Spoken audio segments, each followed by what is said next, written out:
Hello, welcome to our cooking show. My name is Dan, and this is my wife, Kathy. Woo! We're joined today by our studio audience, and Kathy's going to show us how to make an awesome recipe. What is it today? Blueberry peach cream cheese cobbler. Super simple and delicious. Yum. The theme this month is harvest, right? Isn't that right? So you've got fresh vegetables and my oven's ready. blueberries and things like that available to you. So yeah, so here's a little something yummy you can do with it. So I'm just going to cut a stick of butter, which is, you'll see why it's good, the butter, into a 9x13 pan, and my oven's already set to 350. So while I'm mixing everything up, I'm going to put this into the oven, just sliced up a little, and let it start melting. So when it starts with a stick of butter, it's got to be good, right? I mean, you can't go wrong with that. Stick of nut butter makes everything good. That's right. Now, this is just a basic cobbler recipe. If you have one that you love, go ahead and try that one. I think any of them will work. This is just my basic cobbler. It's got flour, sugar. I'm not going to add all the sugar because I want to reserve some to sprinkle over the top. Give it that nice, yummy crisp on the top. Yeah, the crisp. So, probably about a half a cup reserve, anywhere from a fourth to a half. It doesn't really matter. There are some things that it's really important to measure, and then there's some things that just don't matter. So, do what you want. Salt, a little bit of salt. How do you know which is which? Just guess on the sugar. Baking soda, measure. 2 teaspoons of baking soda. There's some chemistry involved, measure it. Salt, measure. Everything else, pretty much. Well, eggs. I don't know. I don't usually measure a lot, but sugar I kind of eye shot. Vanilla I always eye shot. And then we're going to add 1 egg and a cup and a half of milk. We're just going to whisk this up. So this whips up pretty quickly then, huh? It is a really quick cobbler. Very easy to make. Of course, I have already cut the peaches, but they're pretty easy to do. Now, you can get creative with this cobbler too. You can do pretty much whatever you want with it. I've done it with pears. You can do strawberries. If I do a berry, I usually throw in peaches with it because I like it. I think it just, they work well together. Yeah, yum. And so right now I have peaches with blueberries, and it's really good. I love blueberries. So you could even do maybe those nectarines. We had these, Kathy got these nectarines the other day from just a roadside stand, wasn't it? Yeah, just they like were the white flesh nectarine. And these are the white flesh peaches, and they are so good. And of course, vanilla. We got to have some of that. I can smell it from here. It makes everything good. Okay, let me check and see if our butter has melted. This is really fast when everything's measured out in these little glass things for you too. It's like that. It's like magic. It's close. So this is our base, butter base. Now we're going to top it with our cobbler. Just slop it right on there. What do you guys think? Is this looking good? Oh, yeah. You guys want to sample this when we're done? I do. Okay, now we're going to, let me give me a slotted spoon, or maybe I have one here. Because I don't want, my fruit's been sitting a little bit long, so it's getting a little juicy. And I don't really want all the juice in there. Where did the slotted spoon drawer go? Like you would know where a slotted spoon is in the kitchen. What was I thinking? Honey, you're just here to look pretty. I know my role. We're putting the washcloths down here now that I see. Yeah, 3 years ago. Well, we've been busy. We've been off the air, as you know. Alice and Jeannie have stepped in to help out, and they did a great job for us there. They were awesome, and partly because we've been so busy working and trying to get the mobile apps done and everything else. And so now we're just wrapping that up, and we had some free time, and it's good to be back with you and to be on the air with Kathy again and cooking again and discovering where the slotted spoon drawers are. So, with fruit, like I say, you can get very creative. If you like it real fruity, go ahead and go for it. Like I've done 5 peaches here and 2 cups of blueberries.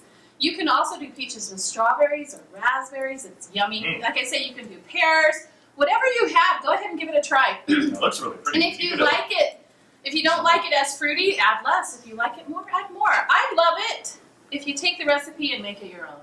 Oh, you got to sprinkle that with your fingers? Oh, you're doing it. That's good. Just helping out. This is not my first rodeo. Oh, thank you, honey. I never know. So, You're a great help. thank you. Okay, I think You didn't even look at your recipe on your cooking app on your iPad. Wait. Oh, the cream cheese. I was going to say, where's my cream cheese? Ta-da! Thanks to the I iPad put it app. in the fridge. Yes, you looked at the app. It's like, cream cheese, I forgot about Hey, this. cooking saved my life. It saved this whole recipe. I keep the cream cheese in the fridge because it slices easier.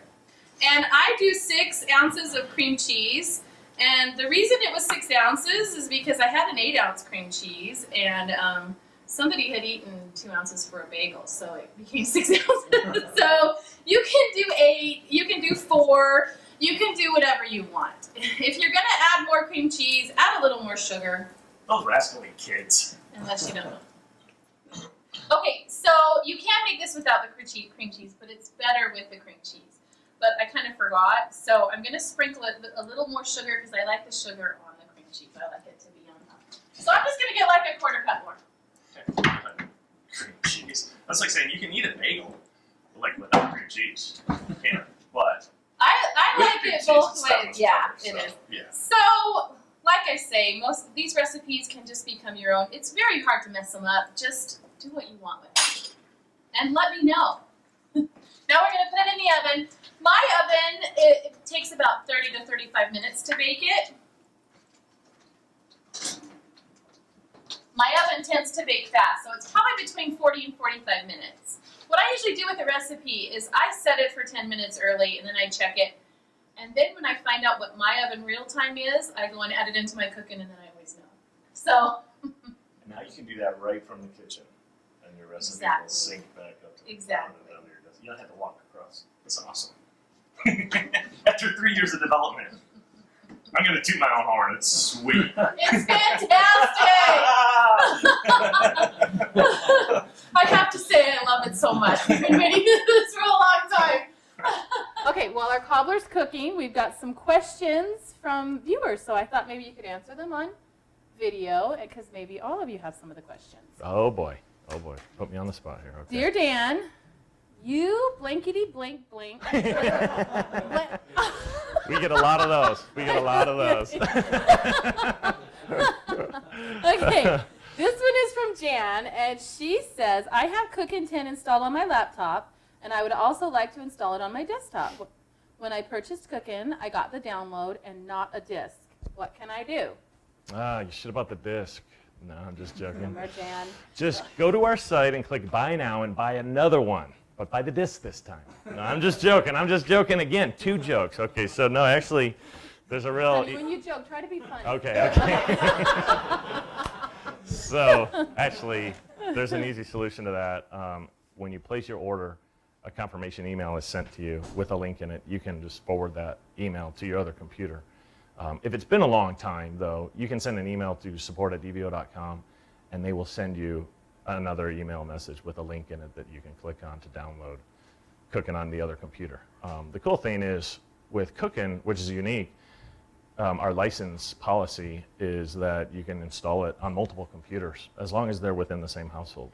So you can't do your sisters and your mothers and everyone else's. But if it's within the same household, if you have a PC and a Mac or a desktop computer and a laptop computer and you want Cookin' on both, then just let support know. It's the honor, what do they call that? The honor system, and they'll just send you another link so you could download it. So anyways, that's an easy one. Dear Dan, I just set up my Cookin' Cloud account on my PC and would like to sync with my iPhone and iPad. How can I get the app? Very good question, Mike.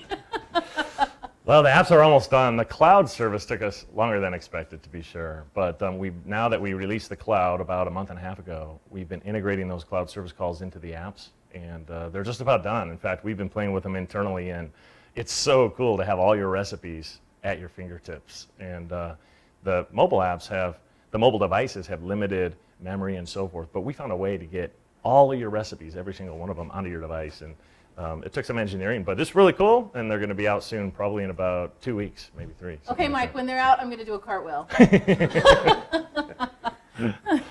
Me All too. right, dear Dan, this is from Rebecca. I am new to cooking, and I'm trying to capture recipes from the internet. I search, find my recipe, and click capture.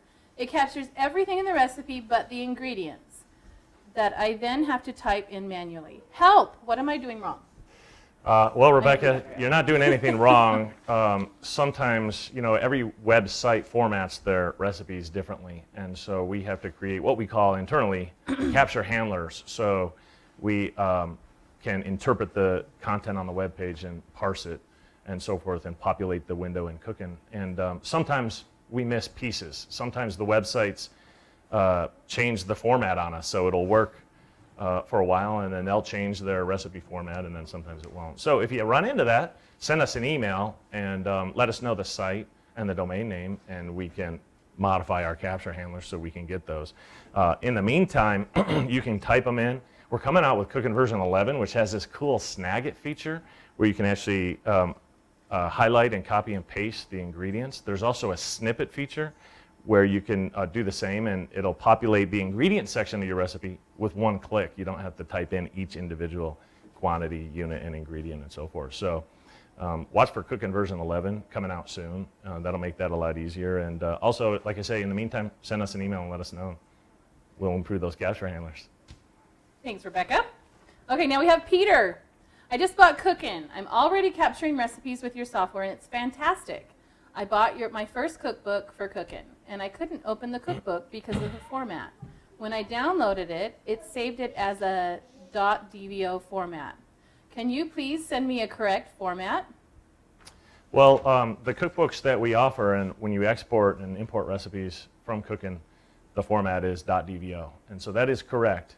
And we added a new feature to Cooking recently where you just have to double click on the file, and your operating system will actually identify that it's a Cooking file because of the extension, and it will import your recipes automatically. So the other option for you is to do it manually. You can save it to your desktop, for example, the .dvo file, and then in Cooking click File, Import, and select that file, and it'll import for you. So, but it should be automated now. If you haven't updated to the latest version, be sure to do that. Click Help and About, and you can see what version you have in Cooking, and if it's not the latest, be sure to get the latest, because that'll import the .dvo files automatically with a double click.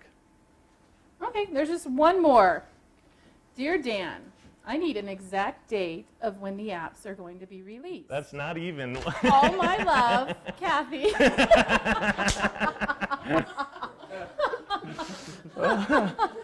Yeah, I can understand. She's been waiting a long time. I've been working a lot of hours. Everybody has at the office for a long time now, and working weekends and working late into the evenings and everything. And we're busting it to try to finish the apps for Kathy. I know.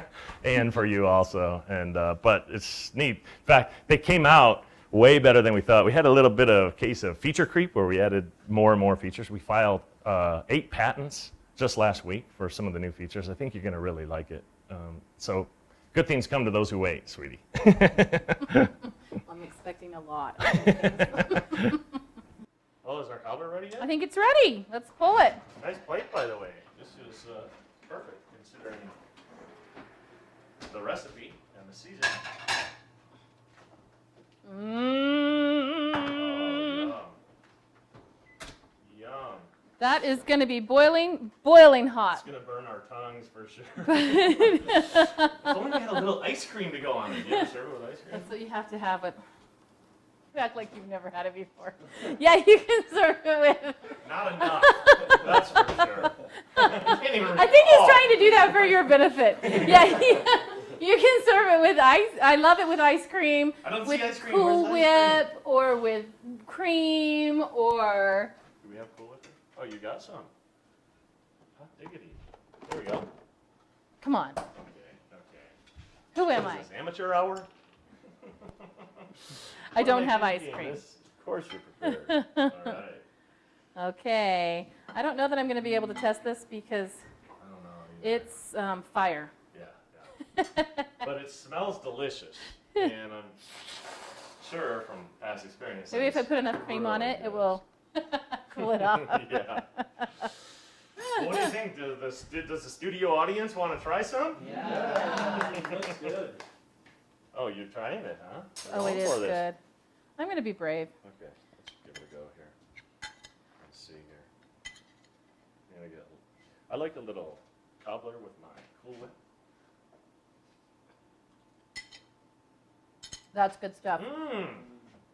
Anyway, Yum. happy harvesting, and I hope you enjoy this recipe. So good. Thanks for joining us. We'll see you next time.